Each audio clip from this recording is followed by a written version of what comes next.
My name is Dr. Gloria Mitchell. I've delivered over 2,000 babies in my career. I've held crying mothers, coached terrified fathers, and celebrated life's most precious moment thousands of times. But I never wanted children of my own. My husband knew this. His mother knew this. And yet, 3 days ago, I found a diary in my mother-in-law's bedroom that detailed a month-by-month plan to get me pregnant by any means necessary. If you've made it to this video, please like and subscribe to my channel and let me know in the comments where you're listening to my story from. I want to know how far this story has traveled. Right now, I'm standing in the third-floor corridor of my hospital. In my left hand, a warm cup of coffee. In my right hand, that damn diary I haven't finished reading yet. Outside, Boston's cold November morning is slowly brightening. Through the window, I can see the parking lots of Massachusetts General Hospital. I came to this hospital 12 years ago as a young obstetrician, at 35 years old. Now I'm 47, one of the most experienced doctors in the department. But today, this morning, I've never felt so small and vulnerable. As I sip my coffee, I stare at the diary's cover. Purple leather binding, corners slightly worn, medium-sized notebook. It looks ordinary. No title, no name, no markings. But the pages inside are evidence of a systematic plan designed to steal my life, my body, my future. This story began 3 days ago. Or maybe it had been starting for years, and I only realized it 3 days ago. You decide. It all started that Thursday afternoon. My shift ended at 4, and I was exhausted. I delivered 3 babies that day. The first was an easy procedure, healthy baby, happy family. The second required an emergency C-section due to complications. Mother and baby were fine, but I was completely drained. The third one was a miracle. A 42-year-old woman who'd been unable to conceive for 10 years. IVF treatments, 3 miscarriages, countless heartbreaks. And finally, that tiny baby in her arms. Seeing that mother, the expression of happiness on her face, always moves me. But at the same time, it always awakens the same thought within me. I'll never want this. And that's completely normal. Because I love babies. I love bringing them into the world. I love helping families. But I don't want my own child. I never have. This is my choice, my decision, my life. As I left the hospital, my phone buzzed. A message from my husband Robert. Dinner at Mom's tonight. Don't forget. 7 o'clock. I sighed. Another dinner at Diane Mitchell's house. My mother-in-law. 63 years old, retired school principal, a woman living alone in that big old Victorian house on Beacon Hill. Her husband, Robert's father, died of a heart attack 12 years ago. Since then, Diane has dedicated her life to her son and to me. To me and to her expectation that I would give her grandchildren. I got in my car. A black Volvo S60, safe, solid, reliable. Just like me. The engine's sound was soothing. NPR was playing an interview on the radio, but I wasn't listening. My mind was on that dinner. Because every dinner at Diane's house ended the same way. Baby talk. Gloria, dear, you're so busy as a doctor, but a baby would give your life meaning. Robert, son, you'd be a wonderful father just like your dad. Time is running out, Gloria. You're 47. The biological clock doesn't stop. Sometimes she'd say it directly like that. Sometimes she'd be more subtle, seeing a baby commercial on TV. They're so sweet, aren't they? Or she'd talk about her neighbor's grandchildren. Martha's grandson visited yesterday. The house was so lively. And then she'd look at me, that accusatory look in her eyes, as if I owed her something. But I didn't owe her anything. I didn't owe Robert anything either. Because we'd had this conversation. Even on our first date, 16 years ago. I met Robert Mitchell at a charity ball in Boston. That night, I was a newly appointed obstetrician, and he was a software engineer at the Massachusetts Institute of Technology. He was 31, I was 31. Tall, dark-haired, an attractive man. But what drew me to him wasn't his physical appearance. It was his intelligence, his sense of humor, and most importantly, the way he listened to me. On our third date, I told him. Sitting in that little Italian restaurant on Beacon Street, over our pasta, I looked at him and said, "Robert, I need to talk to you about something serious." He smiled. Serious? That can't be good. No, I just need to be honest. I don't want children. I never have. I'm career-focused, I love my freedom, and motherhood isn't for me. If this is a problem for you, you need to know now. I don't know what I expected. Maybe I thought he'd be shocked, maybe start arguing. But he didn't. He just nodded and said, I understand. And thank you for telling me. I'm not sure either. Maybe I'll want them someday, maybe not. But right now I just want to get to know you. That relieved me. And our relationship continued. 6 months later, he proposed. By the Charles River, as the sun was setting, he got down on one knee and pulled out a ring. Gloria Mitchell, he said, you're my best friend, my partner, and my love. I want to spend the rest of my life with you. With or without children, just you and me. I cried. I said yes. And we got married. Our wedding was small, just close family and friends. Diane was there, of course. Robert's only parent. Dressed in a suit, hair in an updo, with a frozen smile. She hugged me and said, welcome to the family, Gloria. But there was something in her eyes. I felt like I was being evaluated, like I was taking a test, and didn't yet know if I'd passed. Our honeymoon was in Italy. Rome, Florence, Venice. It was perfect. Robert and I talked, laughed, explored every day. And we never talked about children. Because we didn't need to. Our agreement was clear. But a year after we got married, Diane started bringing it up. At first it was light. Jokes like, when will I see grandchildren? I'd laugh, change the subject. Robert would stay quiet. But over time, Diane became more insistent. Gloria, your biological clock is ticking. Robert, don't you want to be like your father? A family should be complete. What's the point without children? These sentences started to bother me. Especially the complete family idea. As if Robert and I weren't enough. As if our happiness didn't count. One day I couldn't take it. At a dinner at Diane's house, when she said again, children make a home, I slammed the table and said, Diane, please. Can we close the subject? Robert, and I don't want children. This is our decision, and I'm asking you to respect it. Diane looked at me. Something flashed in her eyes. Anger? Disappointment? I don't know. But then she smiled. A cold smile. And said, of course, dear. Your choice. But I hope you'll change your mind someday. Robert intervened. Mom, Gloria's right. This is our life. Diane nodded. Of course, son. Of course. But something changed after that moment.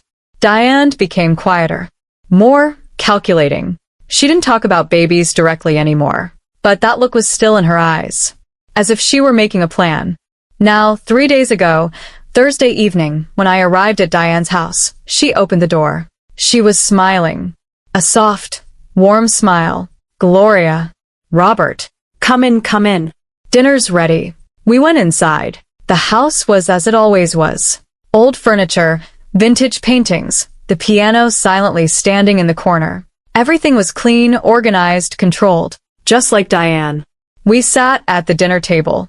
Diane had prepared roast chicken, vegetables, and potatoes. A classic American meal. Robert opened a bottle of white wine.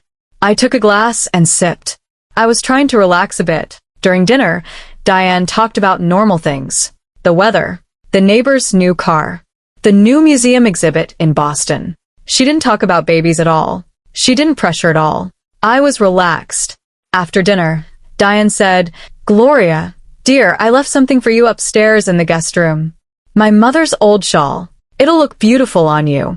Could you go up and get it? I said, sure, and went upstairs. Diane's house is 3 stories. First floor has the living room, kitchen, dining room. Second floor has Diane's bedroom, guest room, bathroom. Third floor is an old attic, used as storage. I went up to the second floor. I entered the guest room. There really was a shawl on the bed. Beautiful, soft, pink shawl. I picked it up and touched it. I smelled it. Her mother Martha's perfume was still on it. Light, lavender scented. As I was folding the shawl, I heard a sound in the hallway. Coming from Diane's bedroom. The door was ajar. Out of curiosity, I looked inside. The room was empty, but there was something on the bed. A purple leather-bound notebook. Like a diary. Diane's diary. I know. Privacy violation. But in that moment, in the naturalness of that moment, I couldn't help myself. I went inside and picked up the notebook. I opened the first page. Diane's handwriting was neat, clear, written in small letters. January 2024. Plan. Strategy to get Gloria pregnant. My heart stopped. I kept reading. January. First step. Start replacing Gloria's birth control pills. I got placebo pills that look similar from the pharmacy. I'll check the medicine cabinet every week when I visit their house. My hands started trembling. February. Convince Robert. Tell him how important it is to have children. Apply emotional pressure. Tell him to be like his father. My eyes raced across the page. March. Learn Gloria's work schedule. Identify times when she's tired. Suggest Robert arrange romantic evenings during those times. My breath caught. April. If she's still not pregnant, resort to more aggressive methods. Maybe in Robert's drink. No, that's too risky. But keep thinking. I turned the page. May. Did a pregnancy test. Negative. Plan needs to be reconsidered. Maybe I should change Gloria's doctor. Maybe another doctor could prescribe the wrong medication. I couldn't read anymore. My eyes blurred. My chest tightened. The room spun. This couldn't be real. Diane couldn't do this. Switching my medications? Planning to get me pregnant? This was assault. This was a violation of my bodily autonomy. The door creaked. Diane was there, standing in the doorway. No expression on her face. Just looking at me. Gloria, she said calmly. I see her reading that diary. My mouth opened, but I couldn't speak. Diane came inside, closed the door behind her, walked slowly toward me. I'm doing this for you, she said. Her voice was soft, almost sweet. You don't know what you want, Gloria. You want to have children, but you're not aware of it. Every woman wants children. I'm doing what's good for you. You're crazy, I whispered. Diane smiled. No, dear. I'm realistic. Robert needs to have a family. I need to have grandchildren. And you're going to give him that. I don't owe you anything, I said, my voice starting to come out. This is my body, my life, and this is my son, Diane said, her voice hardening. And I'll do anything for his happiness. What about me? I asked. Am I not part of this family? Don't my wishes count? Diane looked at me. I saw that look in her eyes, that evaluating, judgmental gaze. And then she said, You're making a mistake, Gloria. Not having children is a mistake. And I'm just trying to correct you. That sentence broke me. Because now it was clear. Diane didn't see me as a person. She saw me as an object. Something that needed to be fixed. I'm leaving, I said. My voice had calmed. Because anger had given way to cold clarity. And Robert, you're coming with me. Or you're choosing to stay. The choice is yours. Robert looked at me. Looked at Diane. And in that moment, that damned moment, he hesitated. He hesitated. And that hesitation, that 1 second pause, told me everything. Goodbye, Robert, I said. And I turned. Diane called after me. Gloria, you can't do this. You're part of this family. I stopped. Didn't turn around. Just said, No, Diane. I was never part of your family. I was just a tool to birth your grandchildren. But that day will never come. And with a frozen smile, she left the room. I stood there. My hands were still trembling. My heart was still pounding. My mind wasn't working. What should I do? Go downstairs and confront Robert? Leave the house? Call the police? But I knew one thing. This wasn't over yet. Diane wasn't going to give up on me. And I wasn't going to give up on her either. I took a deep breath, put down the shawl, and went downstairs. When I returned to the dinner table, Diane was smiling as if nothing had happened. Robert was drinking wine, looking at his phone, appearing oblivious. I sat down, silently. Diane looked at me. Did you like the shawl, Gloria? Yes, I said mechanically. Very beautiful. Thank you. There's one more thing, Diane said. Something I want to talk to you about. My heart raced again. What would she say? Would she explain everything in front of Robert? But no. Diane just smiled and said, "Would you like to go Christmas shopping next week? We could go to Cambridge together." This was normalcy. As if nothing had happened upstairs.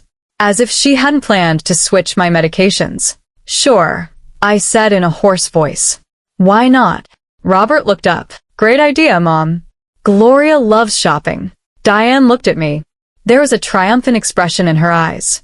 As if she'd won. As if I'd already surrendered. But she was wrong. We finished dinner. Diane brought apple pie for dessert. We ate. We talked. We laughed. But inside I was dying. Falling apart. At 10, we went home. Robert was driving. I sat in the passenger seat, looking out the window. Boston's lights passed by. "Nice evening, wasn't it?" Robert said. "Yes," I said. "Mom really loves you," he said. I didn't look at him. Just kept looking out the window. We arrived at our house. Our small, 2-story house in Brookline. Covered with brown bricks. With a small garden. Our wedding gift. We'd bought it with inheritance money from Robert's father. We went inside. Robert hung up his jacket. I took off my shoes. And then I went to the bathroom.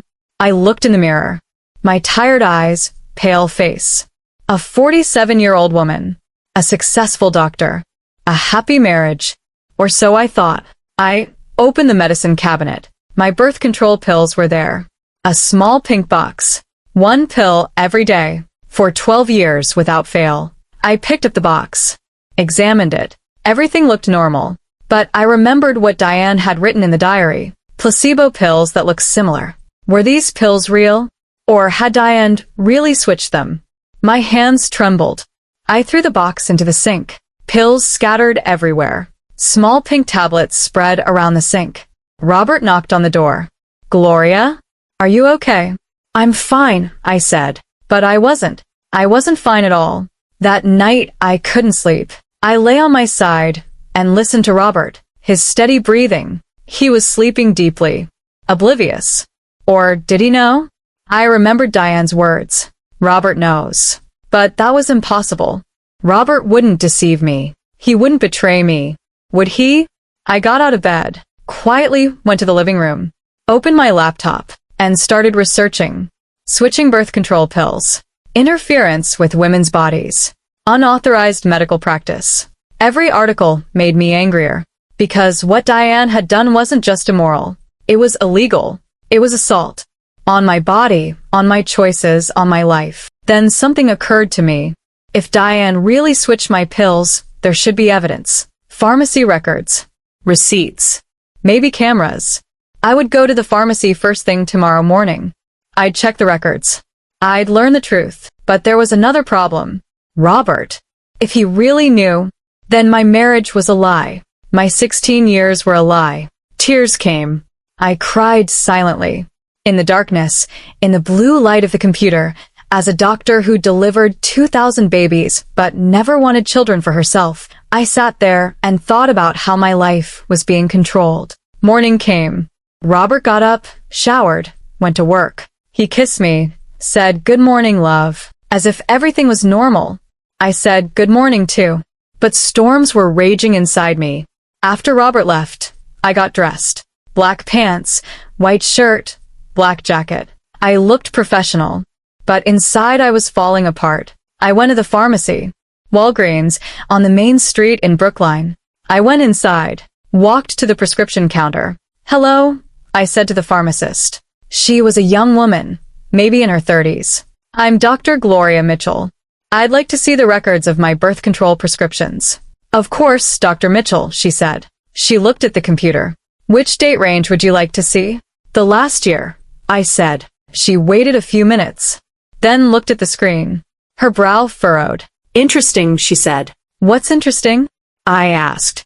"Your prescription refills for the last year look normal. 1 box every month, all approved by your doctor, Dr. Sarah Chin." "Then what's the problem?" I asked. "There is no problem," she said. "Everything is normal." But Diane had written in the diary. I switched the medications. So how? Then I understood. Diane didn't get them from the pharmacy. Maybe she ordered online.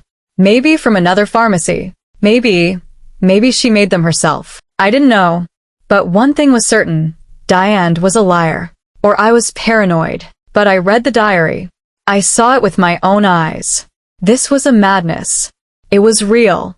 I left the pharmacy, got in my car, and sat there. What should I do?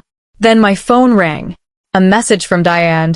Gloria, dear, when would be convenient next week for Christmas shopping? I read the message.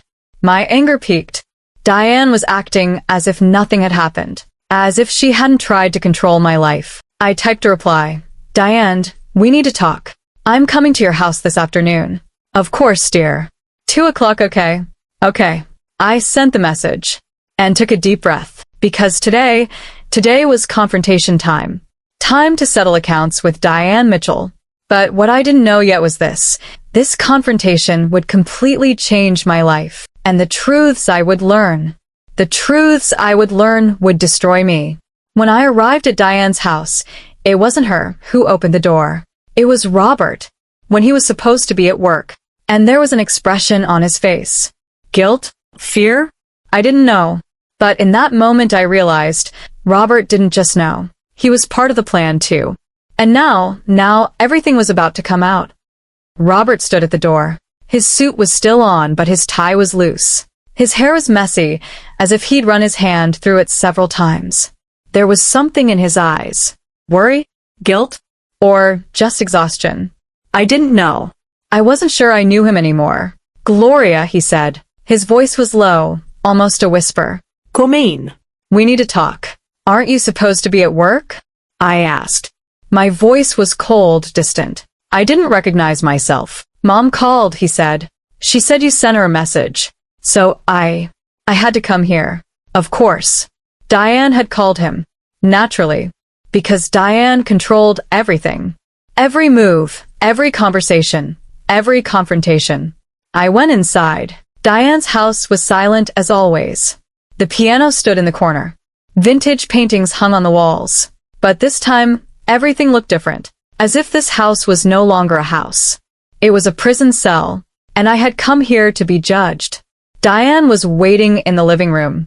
She wore a gray dress, her hair up, hands folded in her lap. She looked at me and smiled. That cold, calculated smile. Gloria, dear, she said. Please sit. Would you like some tea? No, I said. I don't want tea, Diane. I want answers. Robert intervened. Gloria, please calm down. Mom explained everything to me. I turned to him. Everything?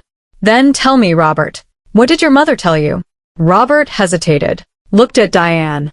Diane nodded slightly, as if giving permission. Sit down, Gloria, Robert said. Please. I didn't sit. I stood. Because if I sat, I'd be lowering myself to their level. And I wasn't going to play their games anymore. Speak, I said. Robert took a deep breath. Mom is worried about you. We're all worried. You're 47, Gloria. The biological clock is real. And we just want to help you. Help me. I laughed. But it was a bitter laugh. By switching my medications? By deceiving me? Is that your definition of help, Robert? Diane leaned forward. Gloria, I never switched anyone's medication. What I wrote in that diary were just thoughts. Plans. But I never implemented any of them. You're lying, I said. My voice started trembling. I read that diary, Diane. Every detail. I got placebo pills. I checked the medicine cabinet every week. These aren't thoughts. These are actions. Diane's face didn't change. She just shook her head. No, dear. Those were just fantasies. A desperate mother's dreams. But I never actually did them. Robert intervened. Gloria, Mom's right. Maybe she wrote some extreme things in the diary, but she just wants grandchildren. That doesn't make her a bad person. I looked at him. At my husband. The man I'd loved for 16 years. And in that moment I saw it. He really believed it. Or wanted to believe it. Because accepting the truth meant not accepting his mother. Robert, I said slowly. Do you really believe this? Yes, he said. I do. Mom would never harm you. Then what about you? I asked. Have you harmed me? Robert was shocked. What? No. Never. Gloria, I love you. Then why? I said, my voice starting to rise. Why did your mother tell me Robert wants children too? Why did you just nod when she told you? Why didn't you defend me? Robert froze. His mouth opened, but he couldn't speak. Diane answered, because he wants them too, Gloria. Every man wants children. It's natural. No, I said. No, this isn't natural. This is your desire, Diane. You're manipulating him. Just like you're trying to manipulate me. I'm not manipulating anyone, Diane said, her voice hardening. I just want what's good for my family. What about me? I asked. Am I not part of this family? Don't my wishes count? Diane looked at me. I saw that expression in her eyes. That evaluating, judgmental gaze. And then she said, You're making a mistake, Gloria. Not having children is a mistake. And I'm just trying to correct you. That sentence destroyed me. Because now it was clear. Diane didn't see me as a person. She saw me as an object. Something that needed to be fixed. I'm leaving, I said. My voice had calmed, because anger had given way to cold clarity. And Robert, you're coming with me? Or you're choosing to stay? The choice is yours. Robert looked at me, looked at Diane, and in that moment, that damned moment, he hesitated. He hesitated, and that hesitation, that 1 second pause, told me everything. Goodbye, Robert, I said, and I turned. Diane called after me. Gloria, you can't do this. You're part of this family. I stopped. Didn't turn around. Just said, No, Diane. I was never part of your family. I was just a tool. A tool to birth your grandchildren. But that day will never come. And I walked out the door. I got in my car. My hands were shaking on the steering wheel. I couldn't breathe. My chest was tight. A panic attack was coming. I knew this feeling. I'd learned about it in medical school. But knowledge couldn't stop me. I leaned my head against the steering wheel. Took deep breaths. In, 2, 3, 4. Hold. 1, 2, 3, 4. Out. Repeat. After a few minutes, my breathing regulated. My heart rate slowed. And then the tears came. I cried. In my car. In front of Diane's house. I closed my eyes and cried. 16 years of marriage. 16 years of trust. 16 years of love. All a lie. Or maybe not. Maybe Robert really loved me. But he loved his mother more. My phone rang. A message from Robert. Gloria, please come home. Let's talk. I deleted the message. Another message. Mom is just worried. Please be understanding. I deleted that one too. A third message. I love you. Please don't end this. I didn't read that one. I put my phone on silent mode and started the car. Where should I go? Home? No. Robert would be there. Or worse, Diane would come. The hospital? No. I was in no condition to work. To a friend's? But who could I trust? Then it occurred to me. Dr. Sarah Chun. My own doctor. Also a good friend. She'd known me for 10 years. If I could trust anyone, it was Sarah. I called Sarah. Gloria, she said. Is everything okay? No, I said. My voice cracked. No, everything is not okay. Can I see you? Please. Now. Of course, she said immediately. I'm in my clinic. Come, I'll be waiting for you. Sarah's clinic was in Cambridge, a small building on Massachusetts Avenue. When I went inside, Sarah met me. Short black hair, dark eyes, an Asian woman in her 40s. When she saw me, her brow furrowed. Gloria, you look terrible. What happened? I told her everything. Diane's diary, the medication plan, Robert's hesitation, everything. Sarah listened, never interrupted, never judged, just listened. And then, she took a deep breath. Gloria, she said, this is very serious. If Diane really switched your medications, this is medical assault. You can take legal action. But I have no proof, I said. There's the diary, but Diane says it's just fantasies. The pharmacy records are normal. How can I prove it? Sarah thought. Blood test. Birth control pills affect hormone levels in the blood. If you've been taking pills regularly, your hormone levels should be within a certain range. If you've been taking placebo pills, the levels will be different. I saw a glimmer of hope. So a blood test could be evidence? Yes, Sarah said. but only if you've been taking the placebo pills. If Diane didn't do anything, the test will come back normal and you'll look paranoid. The risk was big, but I had no other choice. Do the test, I said. Sarah nodded. Okay. Extend your arm. She drew blood, filled a small tube. Results will come in 2 days, she said. Until then, what will you do? I don't know, I said honestly. Maybe I'll go to a hotel. Maybe I'll stay with a friend. I just can't be around Robert and Diane. Sarah held my hand.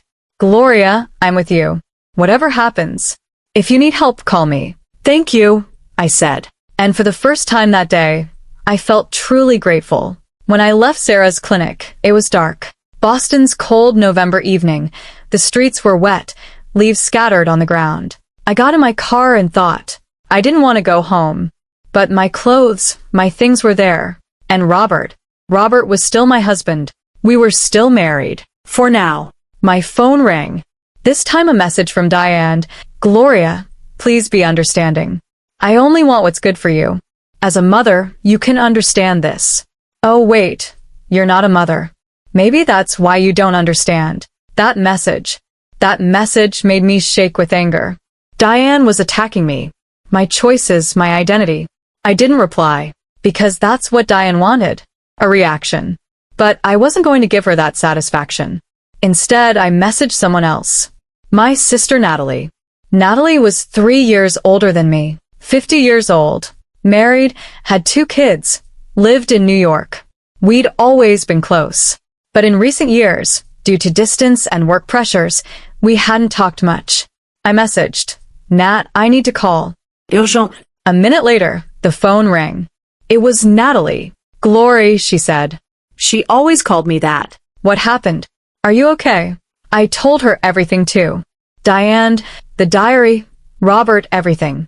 Natalie cursed. That goddamn woman. I always suspected her. Gloria, get out of there. Now. Come to New York. Stay with us. I can't, I said. I have work. I have patience. Gloria, Natalie said sharply. Your health is more important than your patience. Please. At least for a week.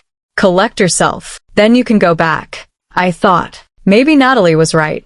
Maybe some distance would be good. Okay, I said. I can come for a few days. But first I need to get my things. Don't go home, Natalie said. Robert's there. You'll argue with him, get emotional, maybe weaken. Nat, I'm a doctor. I don't weaken. You're a human being, Gloria. And humans weaken. Especially after 16 years of marriage. She was right. As much as I hated it, she was right. Then what should I do? I asked. Book a hotel. Stay there tonight. Tomorrow when Robert's at work, go home, get your things, leave. Then come to New York. Okay. Okay, I said. I love you, Glory, Natalie said. I love you too, I said. I hung up and booked a hotel. Sheraton, downtown Boston. Single room. One night, I went to the hotel. Checked in. Went up to the room. It was small, clean, impersonal. But it was enough for me.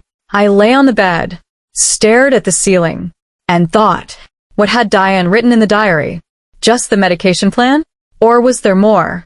I hadn't taken the diary. It was at Diane's house. But maybe I should have taken photos of it, as evidence. But it was too late now. Diane had hidden that diary now. Maybe destroyed it. Maybe. The phone rang. A number I didn't recognize. I answered. Hello, Dr. Mitchell? A woman's voice. This is Mrs. Margaret Thompson. I'm Diane Mitchell's neighbor. My heart raced. Yes, I'm Gloria Mitchell. Is there a problem? I don't know, the woman said. But I had to talk to you. About Diane, I've heard some things. And I think you should know. What kind of things? I asked. Not over the phone, Margaret said. Can you meet me tomorrow afternoon? Tat Cafe on Beacon Hill. 3 o'clock. Yes, I said. I'll be there. Good, Margaret said. See you tomorrow, Dr. Mitchell. And be careful. She hung up. My hand was still holding the phone. My heart rate had increased. Who was Margaret Thompson? What did she know about Diane? And why did she want to tell me? Questions were spinning in my head, but there were no answers. Just waiting. waiting until tomorrow.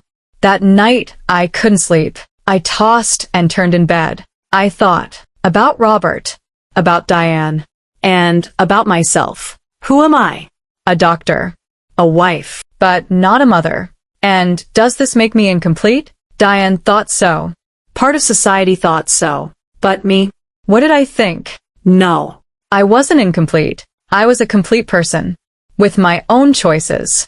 With my own life. And no one could take that away from me. Morning came. 7 o'clock. I got up, showered, dressed. Same clothes. Because I had no other clothes. But it didn't matter. Today I was going home. Getting my things. And then going to New York. I left the hotel. But first I had to stop somewhere. The hospital. Because I needed to change my shift, take time off. I went to Massachusetts General. Went to the office of my department head, Dr. Harold Stevens. Harold was in his 60s, white-haired, an experienced doctor. When he saw me, he smiled. "Gloria," he said. "Good morning. How are you?" "I'm not well, Harold," I said honestly. "And I need to take a week off." His smile faded. "A week? Gloria, you never take time off. What happened?" "Family issues," I said. "I can't go into details. But please." 1 week. Harold looked at me for a long time, then nodded. "Okay. 1 week. But Gloria, if you need help." "I know," I said. "Thank you, Harold." I left his office, went to the locker room, got my white coat, looked at it. Dr. Gloria Mitchell, it said. For so many years, I'd lived with this identity. Doctor. Wife. But now I was just Gloria, a woman, fighting for her life. I hung the coat in my locker, closed the door, and left. When I arrived home, Robert's car wasn't there. He'd gone to work. Good. This way was easier. I went inside with my key. The house was silent, but there were familiar sounds. The refrigerator's hum, the clock's ticking. Our house. Or it had been. I went up to the bedroom, took out my suitcase, opened the closet, started folding my clothes. Pants, shirts, jackets, underwear. I put everything in the suitcase. Then I went to the bathroom, collected my cosmetics, my medications. My birth control pills were still scattered around the sink. I threw them in the trash. I didn't need them anymore. I didn't even know if they worked anyway. I went down to the living room, got my laptop, chargers, looked at our photo albums. Robert and me at our wedding, on our honeymoon, in our happy times. I didn't take them, because those memories hurt now. I walked toward the door, but then I stopped. There was an envelope on the table. My name was written on it. Gloria. I picked up the envelope, opened it. Inside was a letter in Robert's handwriting. Gloria, I don't know where you are. I don't know if you'll talk to me, but I have to write this letter. I thought a lot last night about what happened at Mom's house. Your reaction. And I realized you're right. Mom crossed boundaries. That diary was wrong. Her plans were wrong. And I should have defended you. But I didn't, because I was scared. Scared of losing my mother. After losing my father, she's my only family. And I can't disappoint her. But I don't want to lose you either, Gloria. You're my wife, my best friend. I love you. Please come home. Please, let's talk. We can fix this. I promise. Robert. I read the letter. Once. Twice. 3 times. And then I tore it up, because Robert still didn't understand. He was still saying crossed boundaries, saying plans were wrong. But the truth was, Diane had assaulted my body, negated my choices. And Robert was still protecting his mother. I can't disappoint her. But could he disappoint me? Could he betray me? Apparently, yes. I threw the letter pieces in the trash, took my suitcase, and walked out the door. I got in my car, left Boston, got on the I-90 highway, toward New York. But first, I had to meet Margaret Thompson at 3 o'clock. Tat Cafe, Beacon Hill. I wonder what Margaret would tell me. What did she know about Diane? And how would this information affect my life? The answers would come soon. And I was ready for everything. It was 2 o'clock. I arrived at Tat Cafe, a small, charming cafe, French-style pastries, coffees. An elderly woman was sitting at one of the tables inside, gray-haired, in her 60s, with a kind face. She waved at me. Margaret Thompson. I went to her. Mrs. Thompson? Dr. Mitchell, she said. Please sit. Let me order you a coffee. Thank you, I said and sat down. The waiter came. We ordered 2 coffees. We waited. Margaret looked at me. Dr. Mitchell, she said. I'm Diane Mitchell's neighbor. For 30 years. I know her and her family well. I see, I said. And what did you want to tell me? Margaret hesitated, then took a deep breath. About Diane's first daughter-in-law. My heart stopped. First daughter-in-law? Yes, Margaret said. Robert was married before. Very young. 25 years old. A girl named Emily. Beautiful, sweet girl. But the marriage only lasted 3 years. Why? I asked. Margaret sipped her coffee. Because Emily couldn't get pregnant. She had medical issues. Infertility. And Diane couldn't handle it. She blamed Emily. Called her inadequate. Said she wasn't a complete woman. She pressured Emily so much that Emily eventually became depressed. And asked for a divorce. My breath caught. What did Diane do to Emily? Many things, Margaret said. Constant baby talk. Forcing her to go to fertility clinics. She even once tried to have Robert get a sperm test without Emily's knowledge. When Emily found out, she went crazy. She tried to sue Robert and Diane. But then, she just gave up. Divorced. And left the city. My hands started trembling. Robert never told me this. Of course he didn't, Margaret said. Diane hid it. She told Robert Emily abandoned us. Said she was a bad wife. And Robert believed his mother. Because he always believes his mother. Everything was coming together in my mind. What Diane did to me. What she did to Emily. They were the same things. The same pressure. The same manipulation. Mrs. Thompson, I said. Why are you telling me this? Margaret looked at me. There was sadness in her eyes. Because you look like Emily. A victim. And I couldn't help Emily. She was alone, scared. And no one believed her. But I can protect you, Dr. Mitchell. If you want. How? I asked. By testifying, Margaret said. If you take legal action, I can tell about Diane's past. What she did to Emily. This proves it's a pattern of hers.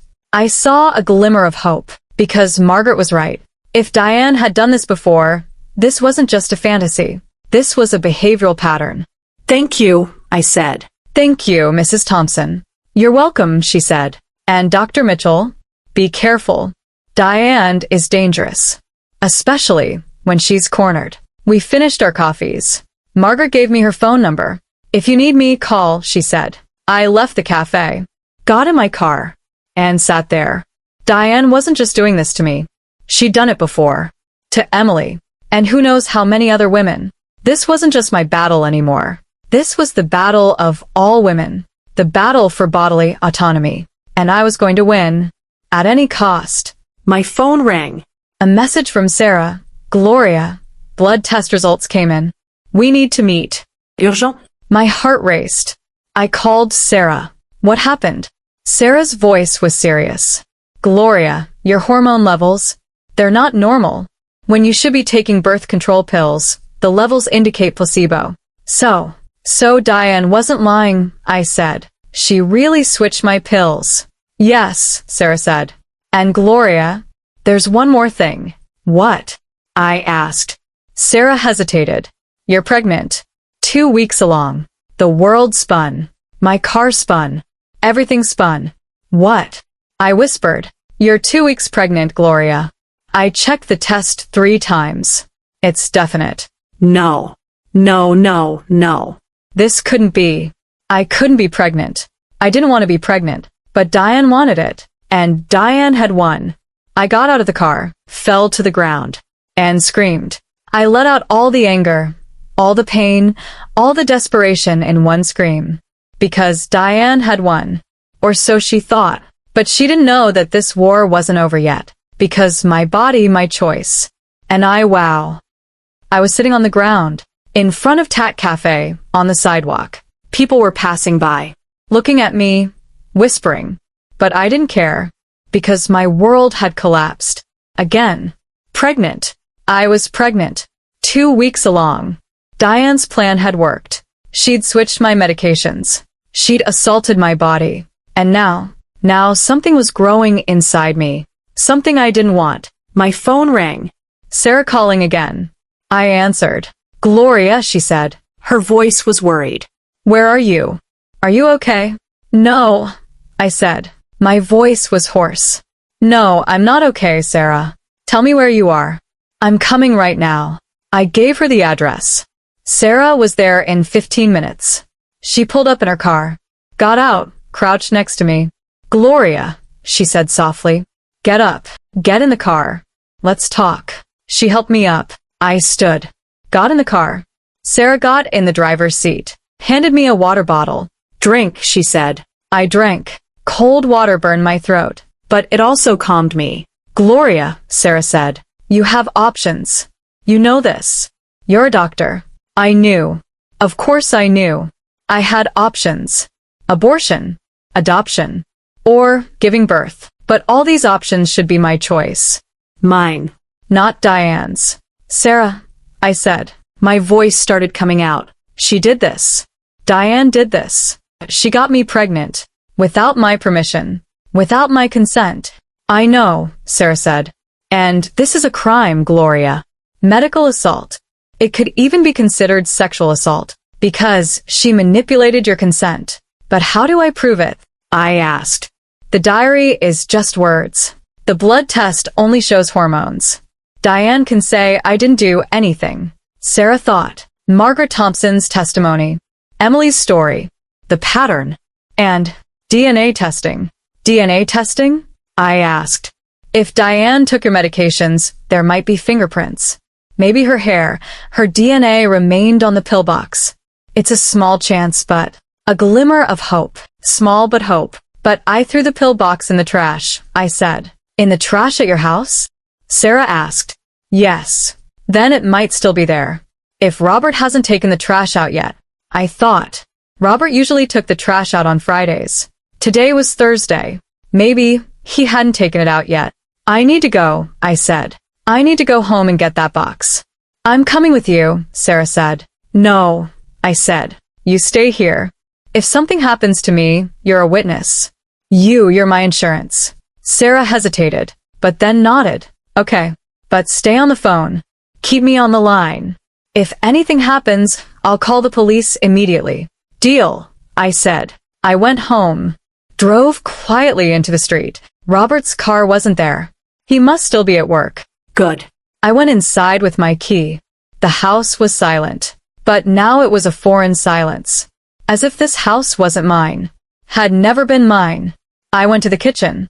The trash can stood in the corner. I opened it.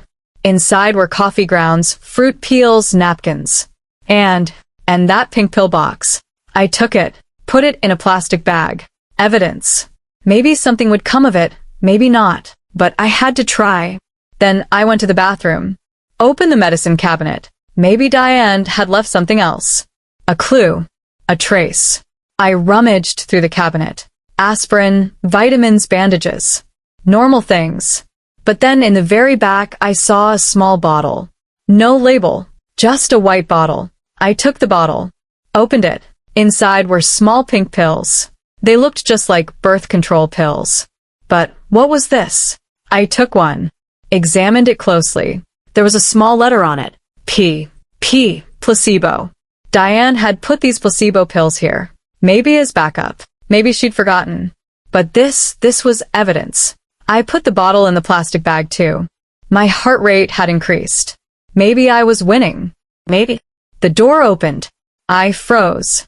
Footsteps. Someone was coming inside. Gloria? Robert's voice. Are you here? Damn it. He'd come home early. I quickly put the bag in my purse. Came out of the bathroom. Robert was standing in the living room. When he saw me, his face lit up. Gloria. Thank God. Where have you been? I was calling you. You didn't answer my messages. Robert. I said coldly. What are you doing here? Aren't you supposed to be at work?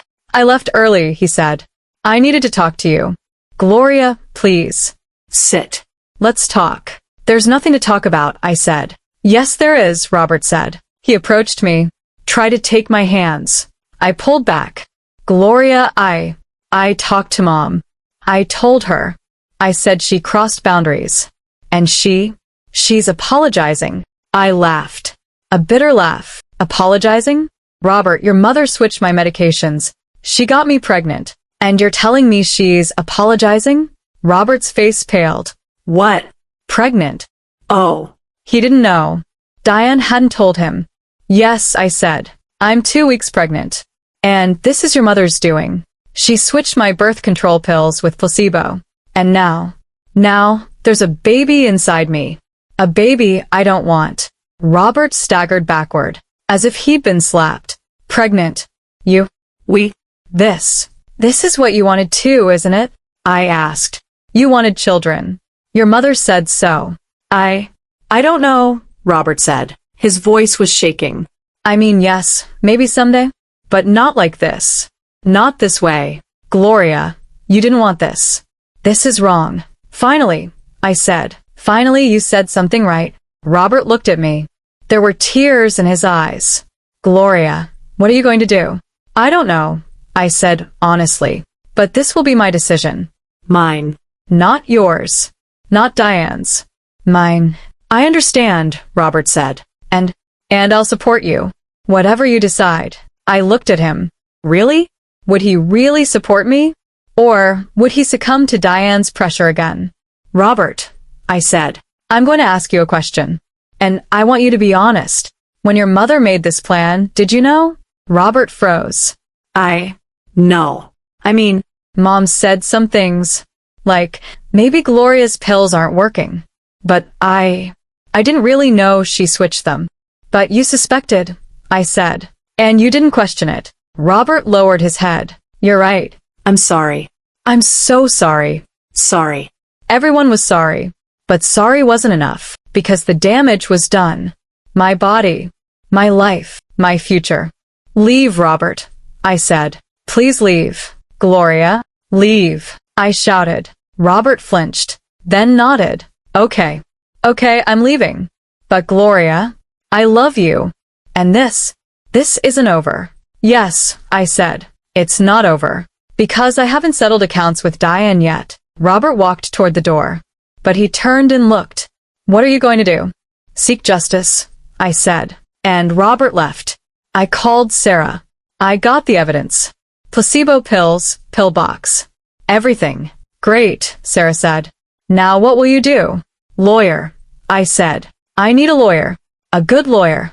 Sarah gave me a name. Amanda Harper. Women's rights attorney. The best in Boston. I'll call her. She'll see you right away. Thank you, Sarah. You've done so much for me. We women need to look out for each other, Sarah said. Especially in situations like this. The next day, I went to Amanda Harper's office.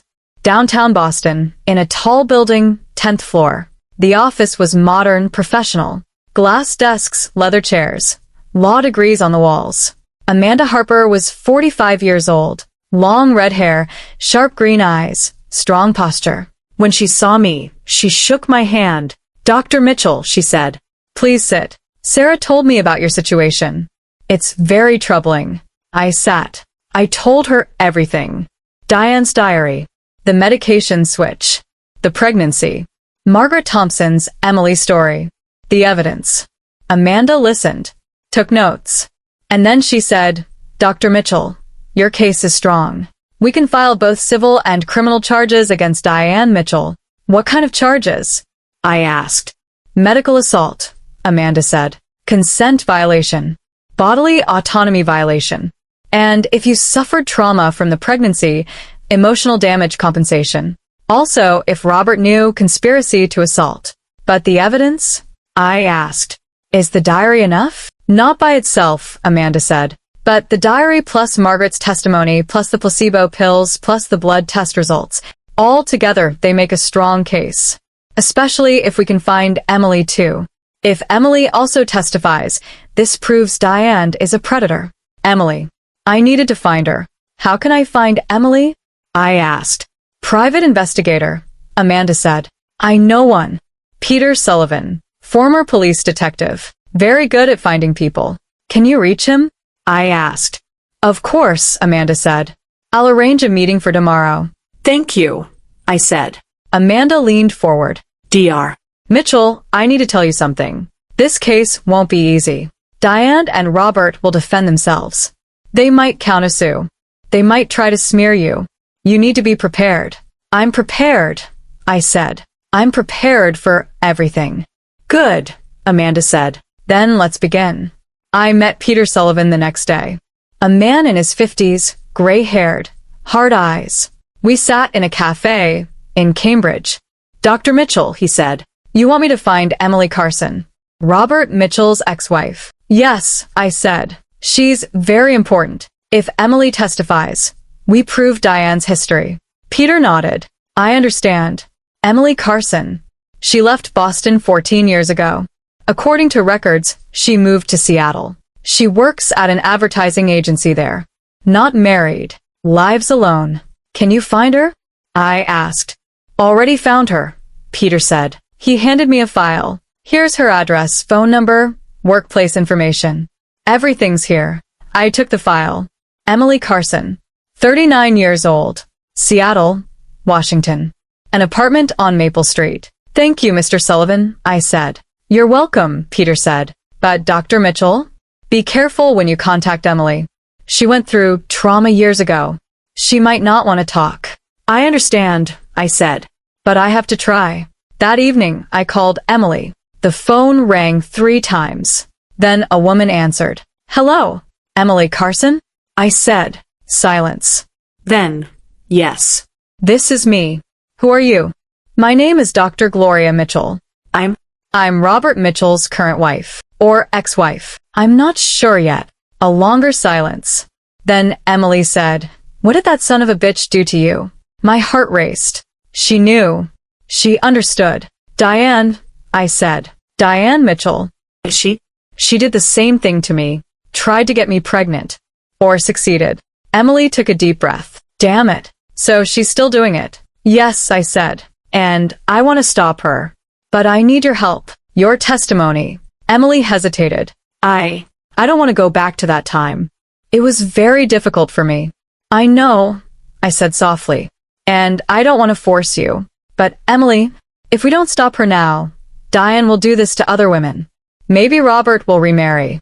Maybe she'll manipulate another woman. An endless cycle. Emily was silent.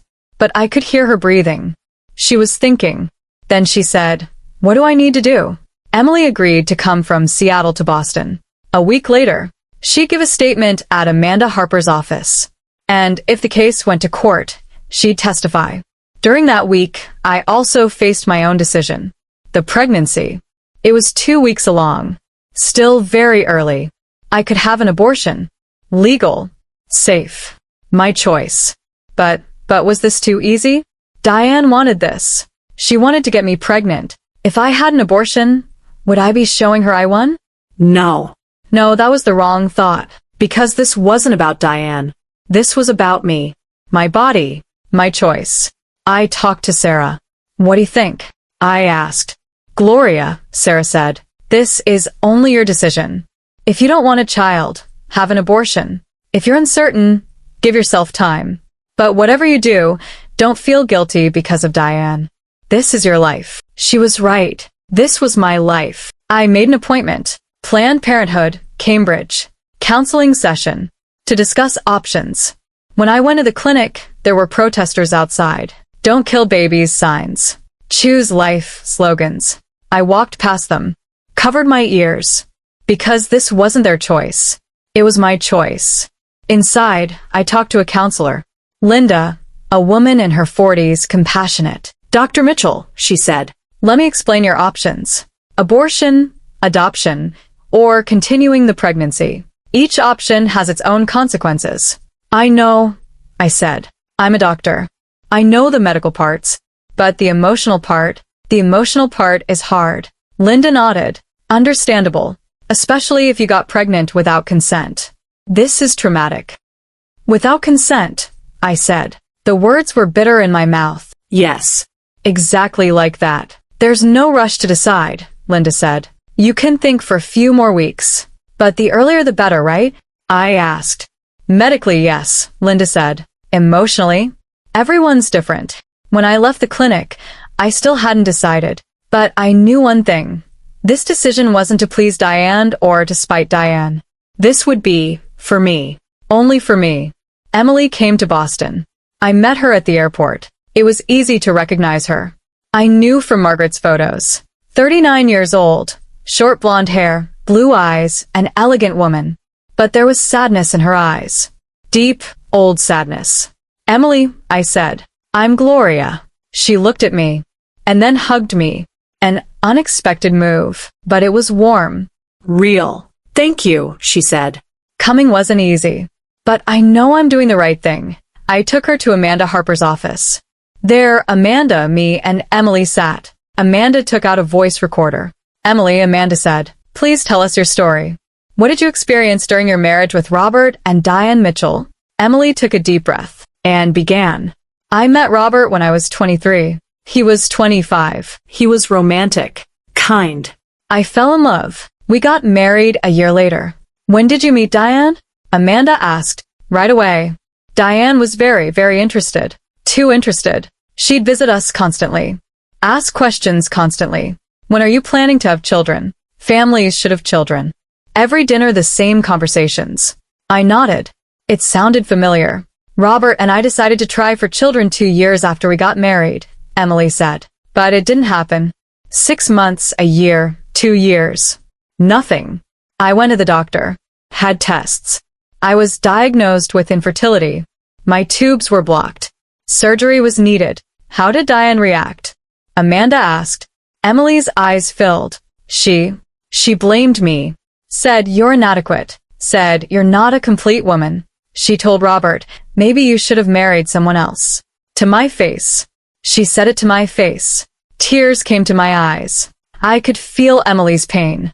One day Diane told me, I'm going to help you, Emily said. She arranged an appointment with a fertility specialist. But when I went, the doctor asked me strange questions. Did your husband get a sperm test? Maybe the problem is with him. Then I learned that Diane had told the doctor to test Robert too. Robert didn't even know. This is consent violation, Amanda said. Continue. I couldn't take it, Emily said. Diane would call me every day. Did you schedule surgery? Why aren't you pregnant yet? Maybe Robert should divorce you. Eventually, I became depressed. Started using medication. And Robert didn't defend me. He was always on his mother's side. How did the divorce happen? Amanda asked. I asked for it, Emily said. I couldn't take it anymore. Diane was destroying me. Robert wasn't doing anything. I divorced. Moved to Seattle. And never looked back. Until Gloria called me. Amanda turned off the recorder. Emily, your testimony is very valuable. Thank you. Emily looked at me.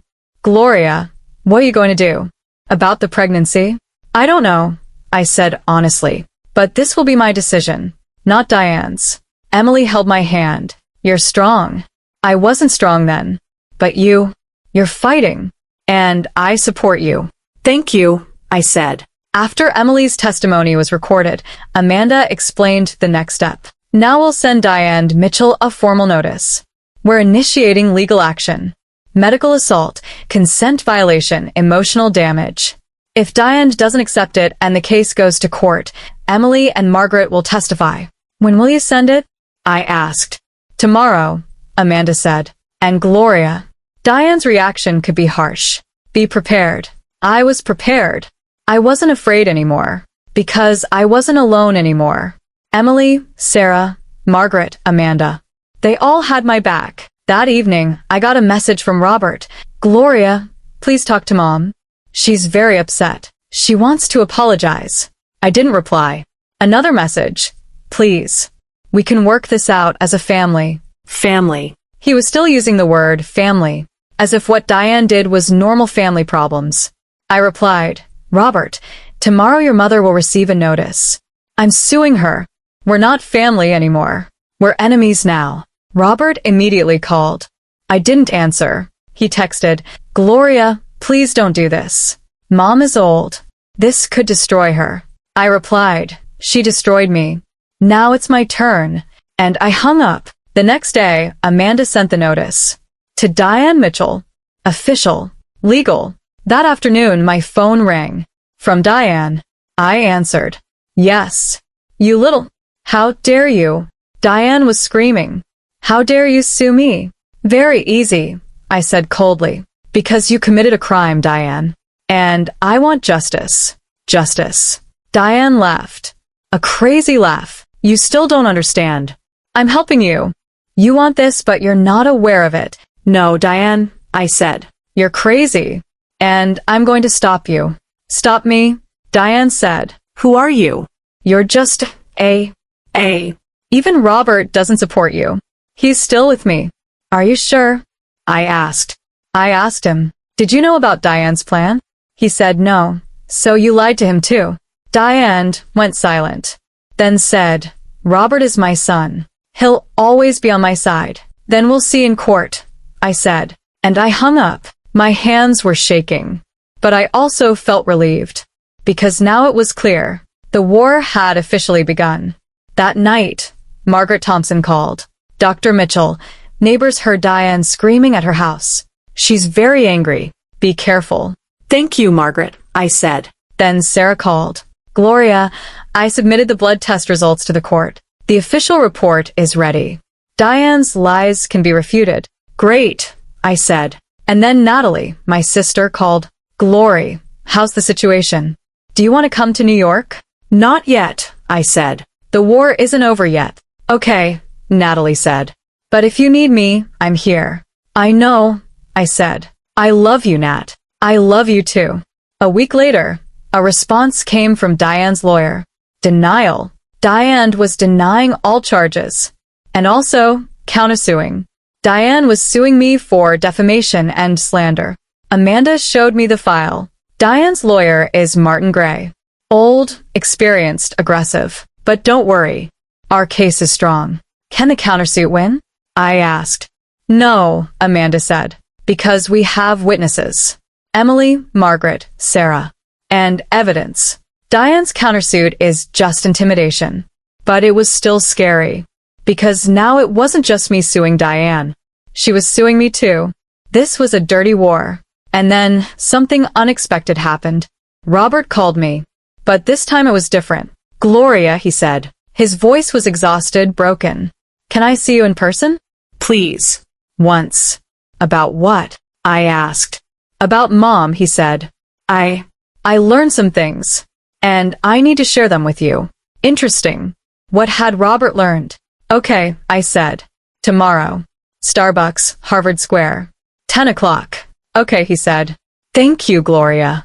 The next day, I went to Starbucks. Robert was waiting for me there. But he looked terrible. Hair messy, beard grown out, dark circles under his eyes. I sat. What happened, Robert? Robert looked at his coffee. I found Mom's diaries. Not just yours. The others too. My heart stopped. Others? Yes, Robert said. Mom has been keeping diaries for years. When I was a child, a teenager, an adult. She writes everything. And I read them. What did she write? I asked. Robert handed me a file. These are photocopies. The originals are still with her. But you should read them. I took the file. Opened it. Inside were pages and pages of handwriting. Diane's handwriting. First page. August 1998. Robert's father died. Now my son is my only family. I need to control him. I can't lose him. I continued. January 2002.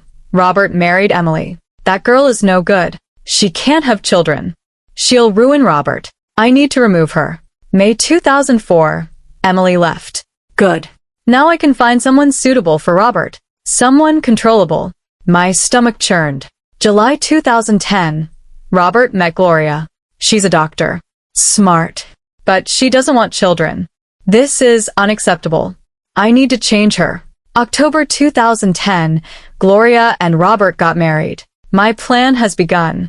I'll get her pregnant. By any means necessary. My tears fell on the page. January 2024.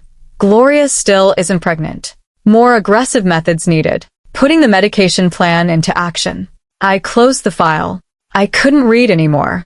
Robert, I said, your mother is sick. She's obsessive, a control freak. I know, Robert said. His voice was broken. And I always understood, but didn't accept. Because she's my mother. But now I can't deny it. She destroyed your life. She destroyed Emily's life. And I just watched. Robert started crying. Right there in Starbucks, in front of people. He cried. And I felt sorry for him. A little. Because he was a victim too. A victim of Diane's manipulation.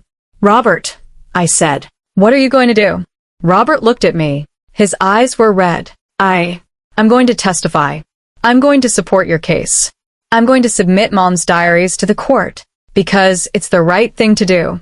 I was shocked. Really? You'll testify against your own mother? Yes, Robert said. Because she did wrong. And I can't choose her side anymore. I need to choose what's right now. For the first time, in that moment, I respected Robert. A little. Because finally he was showing courage. Thank you, I said. Robert held my hand. Gloria, I'm accepting the divorce. I don't want alimony. The house is yours. Everything is yours. Just forgive me. Please. I looked at him. At our 16 years of marriage. And I realized that some things are unforgivable. But some things are understandable. Maybe someday, I said. But not now. Robert nodded. I understand. And I got up, left. And for the first time leaving him, I felt free. With Diane's diaries, Robert's testimony, Emily's story, I now had everything. The case was strong. Victory was near. But I still had to make a decision. The pregnancy decision. Because this wasn't just about Diane. This was about my future. And what I didn't know was, Diane didn't know that I wasn't just seeking justice. I had prepared a complex revenge plan. And this plan was going to hit her in a way she never expected. I made my decision. But it wasn't easy. That night, after leaving Starbucks with Robert, I called Natalie. Nat, I said, I need to make a decision. About the pregnancy. I know, Natalie said. And I'll support you whatever you decide. But Glory, this is only your decision. No one can tell you what you should do. I know, I said. But I'm scared. If I have an abortion, will people say Diane won? Will they say Gloria ran away? No, Natalie said sharply. No one will say that. Because this is your body. You didn't want this pregnancy. Diane forced you. Having an abortion isn't running away. It's taking back your freedom. My tears came. But what if? What if I regret it someday? What if someday I think I want children? Then, Natalie said, it will be your choice. On your time. On your terms. Not Diane's. She was right. Natalie was always right. Thank you, Nat, I said. Come anytime, Glory. My door is always open. I hung up, and I made my decision. The next morning, I called Planned Parenthood. I'd like to make an appointment for an abortion. My appointment was 3 days later, Friday. Sarah offered to come with me. That would be good, I said. I don't want to be alone. Those 3 days were the longest 3 days. But they were also the most clarifying 3 days. Because every day I woke up, I knew my decision was right. Diane called once more, but I didn't answer. She left a message. Gloria, please don't do this. Abortion is a sin. As a doctor, you should save lives, not take them. I deleted the message. Because I didn't need Diane's moral judgments. My morality was clear. My body, my choice. Robert also sent a message. Gloria, whatever you decide, I support you. But I want you to know, if you want to have the baby, I'll be there for you in every way. This message softened me. A little. Because Robert was finally starting to understand. But I didn't reply. Because this wasn't a decision he needed to support. This was my decision. Only mine. Friday morning came. Sarah drove my car. The Planned Parenthood clinic was in Cambridge. There were protesters outside again. But this time there were fewer. And I was stronger. We went inside. There were a few other women in the waiting room. Young, old, different races. We were all there for the same reason. Choice. Freedom. They called my name. Sarah squeezed my hand. Everything will be okay, she said. I know, I said. I went into the operating room. The nurse was kind. So was the doctor. They explained everything. The process was simple. Sedation. A brief procedure. Then rest. Are you ready, Dr. Mitchell? The doctor asked. Yes, I said. I'm ready. And the procedure began. 15 minutes later, it was over. When I woke up, I was in the recovery room. Sarah was beside me, holding my hand. How do you feel? She asked. Relieved, I said. And surprisingly, I really was relieved. There was no regret. Just relief, as if a heavy weight had been lifted from my shoulders. Sarah smiled. Good. Now, let's go home. You need to rest. But first I had to do something. I took out my phone. I wrote a message to Diane. Diane, I want you to know. I had an abortion. Your plan failed. You can never interfere with my life, with my body again. See you in court. Send. And the feeling of relief increased even more, because now Diane had nothing left. The pregnancy was gone. The control was gone. Only justice remained. That weekend I rested. I stayed at Sarah's house. She took care of me. Soups, teas, movies. She was a good friend, the best friend. Monday morning, I got a call from Amanda Harper. Gloria, she said, the court date has been set. 2 weeks from now. Suffolk County Courthouse. You need to be ready. I'm ready, I said. Good, Amanda said. The witnesses are ready. Emily, Margaret, Sarah, and Robert. They'll all testify. Diane's lawyer Martin Gray will put up a fight, but our case is strong. We'll win. I hope so, I said. No, Amanda said sharply. Not hope, certainty. You're right, Gloria. And justice is on your side. Those 2 weeks passed quickly. I prepared. I rehearsed testimony with Amanda. I learned how to answer questions. I learned to stay calm, to speak clearly. I also talked to Emily. She was still in Boston, staying at a hotel near Amanda's office. How are you feeling? I asked. Scared, she said honestly. But at the same time I feel strong. Because finally I'm doing something about Diane. After 14 years.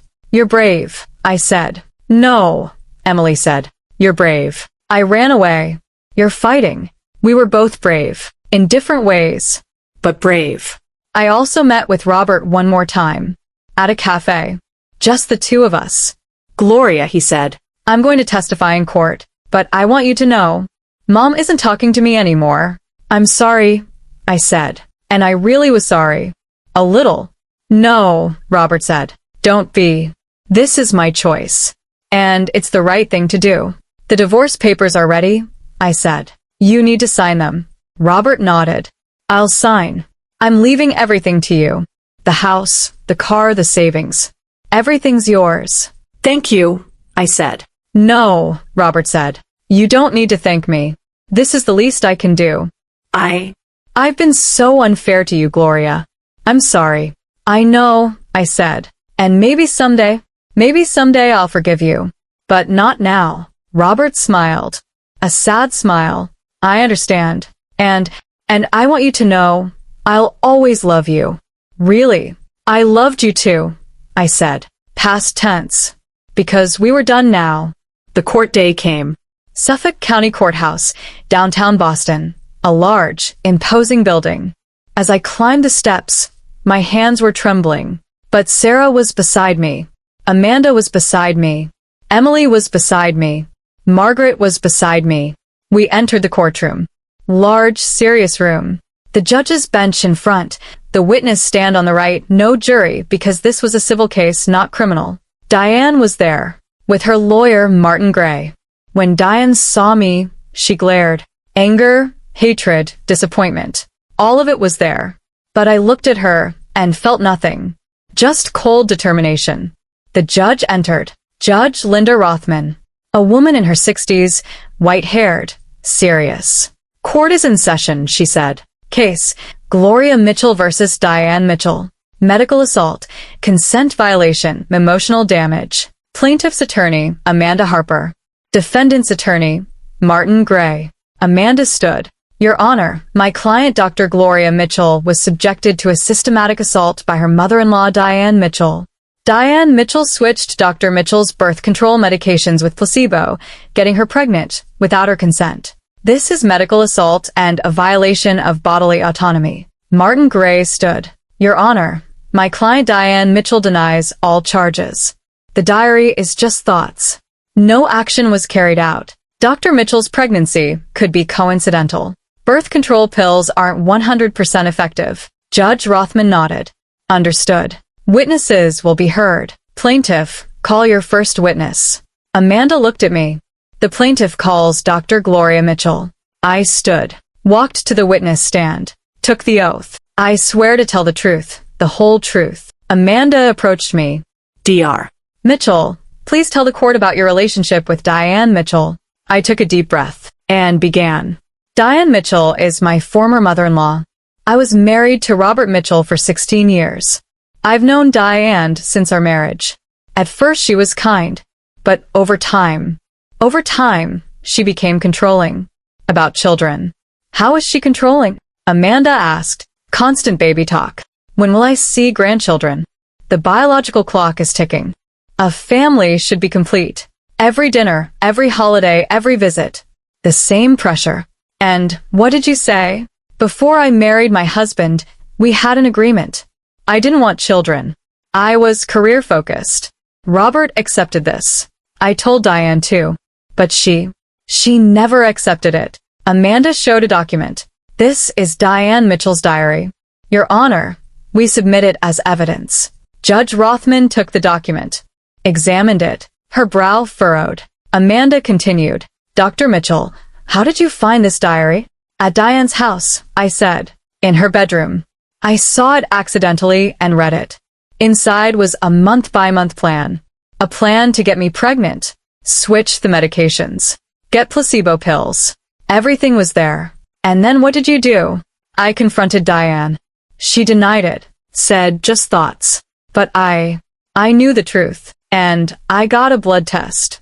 Amanda showed another document. This is a blood test report from Dr. Sarah Chen. Your Honor, we submit it as evidence. Judge Rothman took the report. Read it. Her face hardened. Amanda turned to me. What does this report show, Dr. Mitchell? It shows my hormone levels are consistent with placebo use. Meaning if I was taking birth control pills, the levels would be different. But Diane had switched my pills. And you got pregnant. Yes. I was 2 weeks pregnant. An unwanted pregnancy. Without my consent. What did you do? I had an abortion. Because this was my body. My choice. Murmurs rose in the courtroom. Diane's face reddened. Martin Gray jumped up. Objection, Your Honor. Dr. Mitchell's abortion decision is irrelevant to this case. Judge Rothman looked. Objection overruled.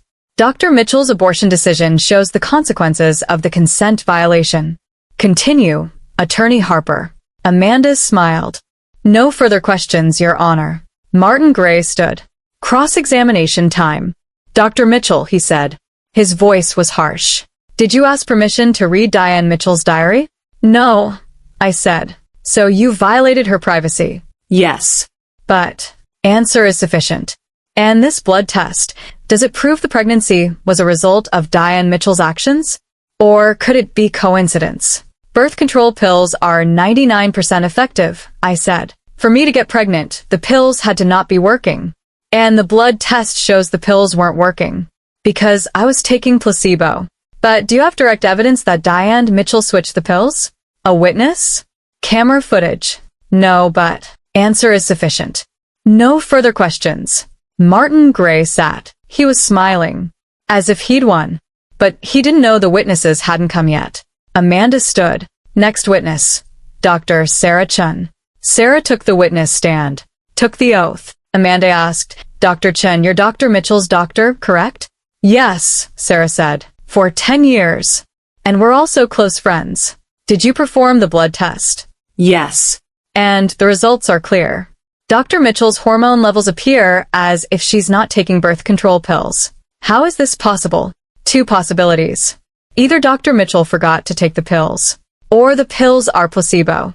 Would Dr. Mitchell forget to take the pills? No, Sarah said firmly. She's a very disciplined doctor. For 12 years, she never missed a dose. Then it's placebo. Someone switched the pills.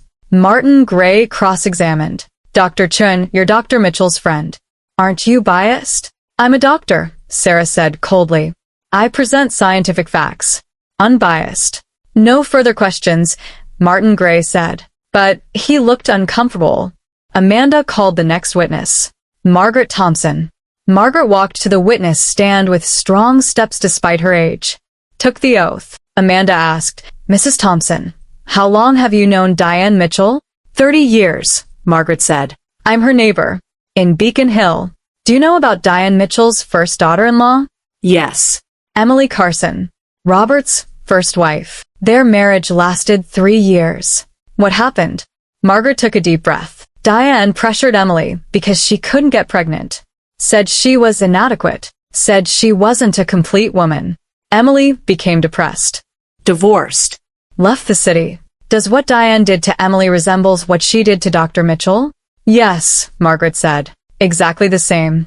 Diane is a control freak. She has a grandchild obsession. And nothing can stop her. Martin Gray cross-examined. Mrs. Thompson, are you a doctor? A psychologist? No. Then how can you claim Diane Mitchell is a control freak? Because I've observed her for 30 years, Margaret said. Her voice was firm. And I've seen enough. Amanda called the next witness. And everyone in the courtroom turned. Emily Carson. Emily stood, slowly walked to the witness stand. Her hands were trembling, but her head was held high. She took the oath. Amanda asked softly, Emily, thank you for coming here. I know this is difficult. But please, tell the court your story. Emily took a deep breath and began. I married Robert Mitchell when I was 23. At first, everything was beautiful, but Diane was always talking about babies. 2 years later, we tried to get pregnant, but I couldn't. I had medical tests. I was diagnosed with infertility. How did Diane react? Emily's voice trembled. She blamed me. Said, you're inadequate. Said, you're not a complete woman. Said, maybe Robert should have married someone else. Every day, I heard these words. Continue. One day Diane arranged an appointment with a fertility specialist. For me. I went, but the doctor asked me strange questions. Then I learned Diane had told the doctor to test Robert too. Robert didn't even know. This was betrayal. What happened next? I couldn't take it, Emily said. Tears streamed down her cheeks. I became depressed. Started using medication.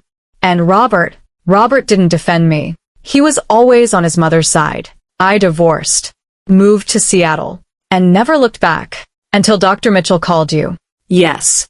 And I realized Diane is still doing the same thing to another woman.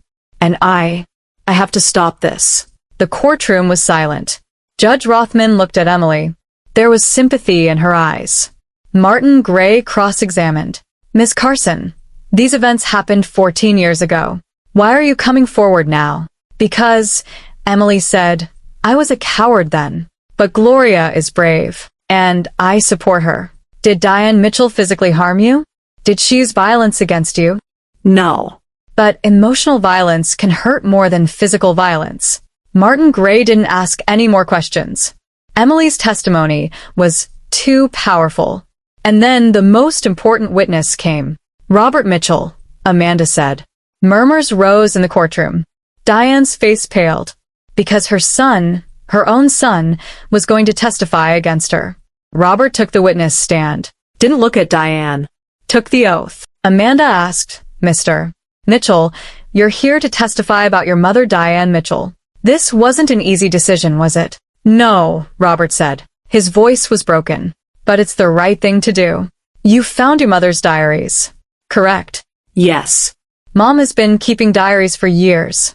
Since I was a child. And there are many disturbing things inside. Amanda showed a file. These are photocopies from Diane Mitchell's diaries. Your Honor, we submit them as evidence. Judge Rothman took the file. Turn the pages. Her face hardened. Amanda turned to Robert. What's written in these diaries? Mom planned to manipulate Emily. Emily is inadequate. I need to remove her. Then Gloria came.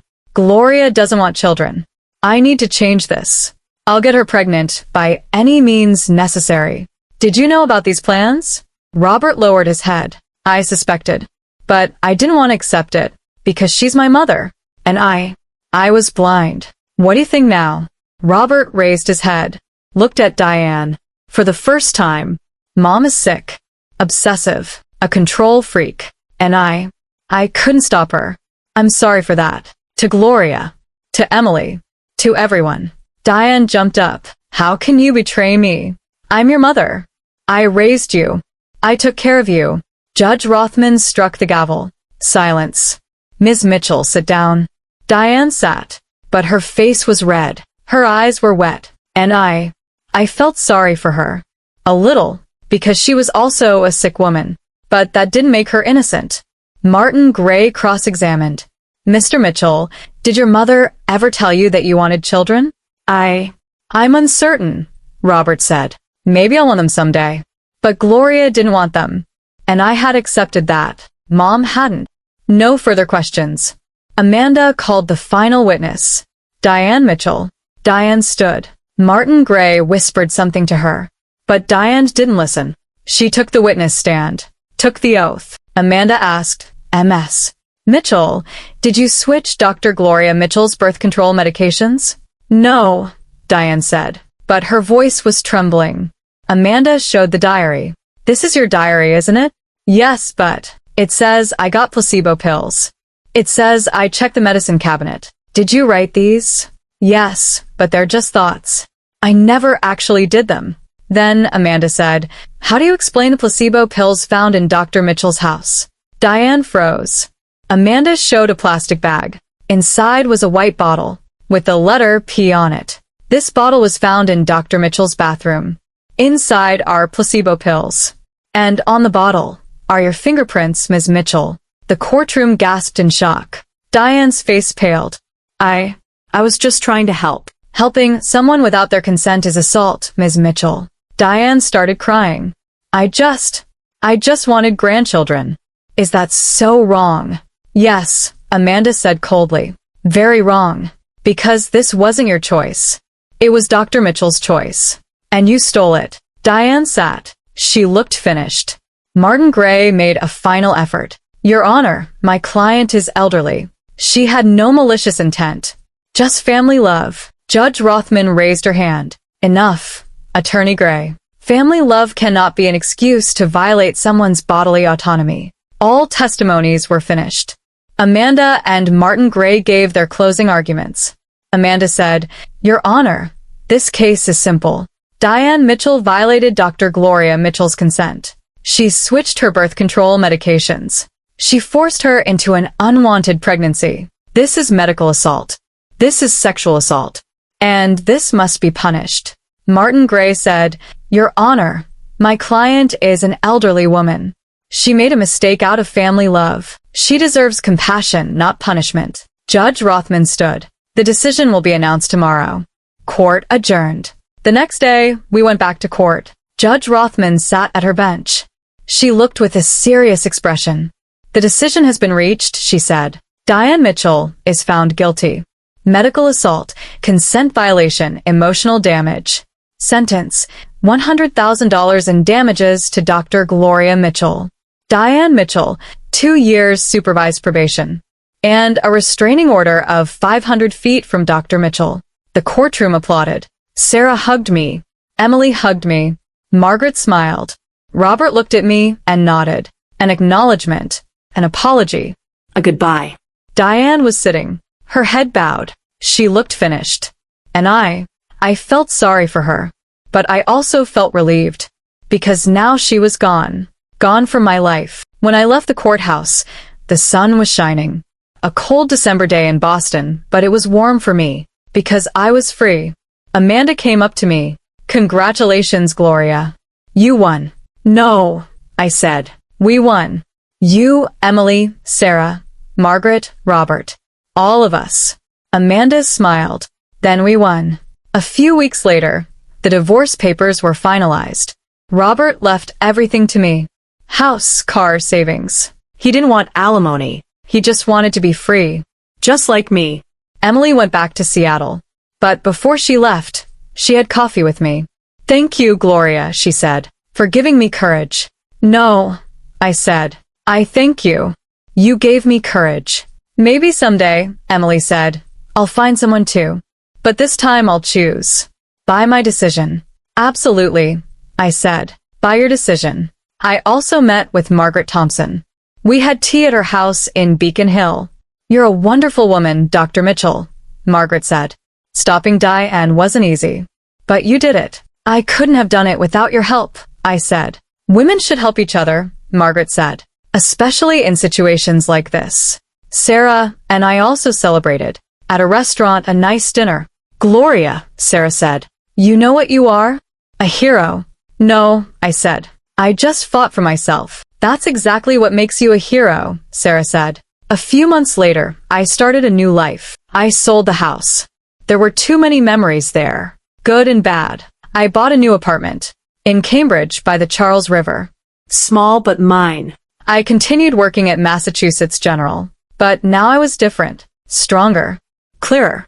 Every day at the hospital, when I talked to pregnant women, I told them something. This is your body. Your choice. No one can tell you what to do. And they thanked me. One day, I met a young woman at the hospital. About 25, pregnant, looking scared. Dr. Mitchell, she said. I'm not sure if I want this baby. But my family is pressuring me. They say abortion is a sin. I held her hand. Listen, I said. Your body. Your choice. Whatever your family says, the decision is yours. If you want to have an abortion, have one. If you want to give birth, give birth. But this choice should only be yours. The woman cried. Thank you, doctor. No one has told me this. Well, I said. Now someone has. And remember, you're not alone. 6 months later, I went to New York to visit Natalie. I stayed at her house. Played with her kids. Laughed. Relaxed. You look so different, Glory, Natalie said one evening. More happy. Because I am, I said. For the first time in a long time, I'm truly free. From Diane, from Robert, from expectations. Just me. That's wonderful, Natalie said. And future plans? I don't know, I said. Maybe a new relationship. Maybe not. Maybe a new career opportunity. Maybe not. But this time, whatever I do, it'll be my choice. Natalie smiled. That's the spirit. That's the power. One day, I got a message from Robert. Gloria, I hope you're well. Mom is getting treatment. Therapy. Maybe it will help. But she'll never bother you again, I promise. I always loved you. And I'll always be sorry. I read the message. And I replied, Robert, I hope your mother gets better. I hope you get better too. Stay well. Short. Clear. Kind. Because there was no more hate. Just acceptance. A year later, one day at the hospital, I was walking in the corridor. And I saw a poster. Women's Rights Conference, Boston. Looking for speakers. I stopped. Thought. And I applied. A few weeks later, I was accepted. As a speaker. The conference day came. A large hall. Hundreds of women. Young, old, different races, different backgrounds. But they were all there for the same reason. Freedom. Choice. Power. I went on stage. Stood at the microphone. And began. My name is Dr. Gloria Mitchell. And I want to tell you a story. A story of choice. A story of freedom. And a story of justice. I told them everything. Diane, the diary, the medication switch, the pregnancy, the court, the victory, everything. And then I said, as a doctor, I've touched thousands of women's lives. I've helped with births. But my own life was under someone else's control. Until I broke free. If there are women here in a situation similar to mine, I want to tell you something. You're not alone. Your body is yours. Your choices are yours. And no one can take that from you. Diane Mitchell tried to get me pregnant. Tried to control me. But she failed. Because I resisted. I fought. And I won. But this isn't just my victory. It's Emily's victory. Sarah's victory. Margaret's victory. even Robert's victory, because he finally chose what was right. This can be every woman's victory. If we refuse to stay silent, if we fight for our rights, if we support each other. I'm leaving you with one message. Stand up for yourself. Stand up for your choices. And never let anyone tell you who you should be. Because you're enough, exactly as you are. Whether you have children or not. Whether you're married or not. Whether you have a career or not. You, just for being you, are enough. Thank you. The hall stood and applauded. Women were crying, smiling, hugging. And I stood on stage and knew this was just the beginning. Because my story wasn't over. A new chapter was beginning. The freedom chapter. The power chapter. The choice chapter. And this time, it wasn't just my story. It was every woman's story. Today, 2 years later, I still work at Massachusetts General. I still bring babies into the world. I still support mothers. But now in a different way. Now, I speak at women's rights conferences. I educate women about bodily autonomy. And I share my story. Because my story gives power. Gives hope. Diane Mitchell continues therapy. I hear she's making progress. She's seeing Robert. But she's not bothering me anymore. She's learned she needs to stay away. Robert is building a new life. In another city. A new job. Maybe he'll marry someone else someday. Maybe he'll have children. Maybe not. But it will be his choice. Not Diane's. Emily is still in Seattle. Still single. But happy. Advancing in her career. She has friends. She has a life. And she messages me every month. Thank you, Gloria. You saved my life. No, I reply. You saved your own life. I just helped. And me? I'm still single. Still child-free. Still without children. But I don't feel incomplete anymore. Because I'm complete. With my own choices. With my own life. Maybe someone will come someday. Someone who accepts me as I am. Someone for whom the child issue doesn't matter. Someone who just loves me. Maybe that day will come. Maybe it won't. But it doesn't matter. Because I'm happy now.